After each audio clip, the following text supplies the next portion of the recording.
12 दिवस चाललेलं इस्रायल आणि इराण युद्ध थांबलेलं आहे. हो नाही म्हणता म्हणता दोन्ही देशांनी सीज फायर कन्फर्म केलंय. पण या युद्धातील तिन्ही प्लेयर अमेरिका, इस्रायल आणि इराण आपणच जिंकल्याचा दावा करतायत, विजयी झाल्याचा दावा करतायत. अशात कोणाला काय मिळालं ते बघूयात या व्हिडिओमध्ये. या युद्धातला पहिला महत्त्वाचा प्लेयर ज्यांनी युद्धाची सुरुवात केली होती इस्रायल, यांच्याकडून एक मोठा दावा केला जातोय इराणपासून असलेला आण्विक आणि बॅलिस्टिक धोका दूर झाल्याचा. पण त्यावर अजूनही प्रश्नचिन्ह आहे. दुसरं महत्त्वाचं म्हणजे इस्रायलसाठी एक जमेची बाजू या युद्धामुळे समोर आली आहे, ते म्हणजे अमेरिका नेहमी इस्रायलची पाठराखण करेल, इस्रायलला साथ देईल. कारण या युद्धामध्ये अमेरिका उतरली आणि इराणवर प्रत्यक्ष हल्लाही केला होता. या युद्धातला दुसरा महत्त्वाचा की प्लेयर अमेरिका. रशिया, युक्रेन आणि भारत पाकिस्तान दरम्यान युद्ध थांबवण्याचं श्रेय घेताना तोंडघशी आपटलेले अमेरिकेचे राष्ट्राध्यक्ष डोनाल्ड ट्रम्प यांना इराण आणि इस्रायलमधील युद्ध थांबवण्यासाठी स्वतःची पाठ थोपटवून घेण्याची संधी मिळालेली आहे आणि B-2 बॉम्बर टाकून जमिनीच्या आतमध्ये 200 ते 300 फूट खोलवर हल्ला करू शकतं अमेरिका, हे दाखवून दिलेलं आहे त्यांनी जगाला.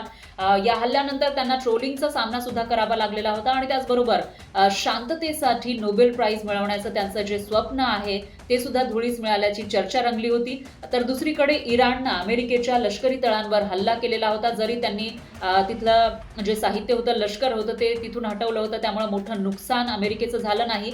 पण इराण एका महासत्तेला आव्हान देऊ शकतं हे इराणनं दाखवून दिलं. त्यामुळं हे एक युद्ध, ही एक सिच्युएशन दोन्ही देशांसाठी विन विन सिच्युएशन म्हणावी लागेल. तिसरा महत्त्वाचा प्लेयर इराण. या 12 दिवसांच्या युद्धामध्ये ज्यांचं सगळ्यात जास्त नुकसान झालंय त्या इराणकडून सुद्धा आपण जिंकल्याचा, विजयी झाल्याचा दावा केला जातोय.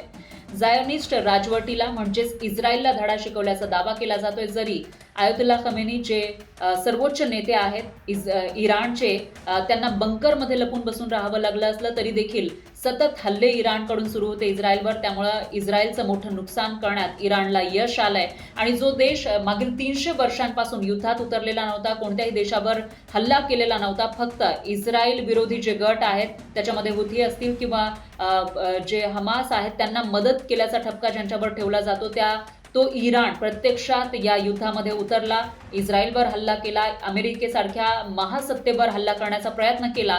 त्यामुळं इराणनं ही आपली ताकद दाखवून दिलेली आहे.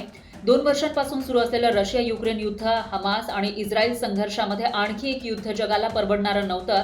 त्यामुळेच कदाचित अमेरिकेच्या लष्करी तळावर हल्ला करण्यापूर्वी इराणनं याची पूर्वकल्पना दिली होती. त्यामुळे अमेरिकेचं मोठं नुकसान झालं नाही आणि त्याचबरोबर इराणच्या ज्या युरेनियमच्या साठ्यावर अमेरिकेनं हल्ला केल्याचा दावा केला जातोय किंवा इस्रायलनं हल्ला केल्याचा दावा केला जातोय, तो युरेनियमचा साठा सुद्धा शाबूत असण्याची शक्यता आहे.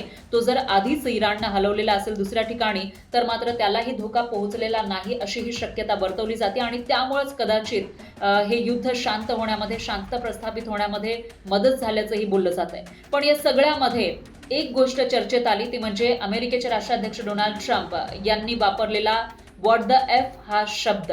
अमेरिका जो एक महासत्ता आहे त्या देशाच्या राष्ट्राध्यक्षांनी हा शब्द वापरण्याची कदाचित ही पहिलीच वेळ होती. त्याच्यामुळे हा शब्द सोशल मीडियावर ट्रेंडिंग होता.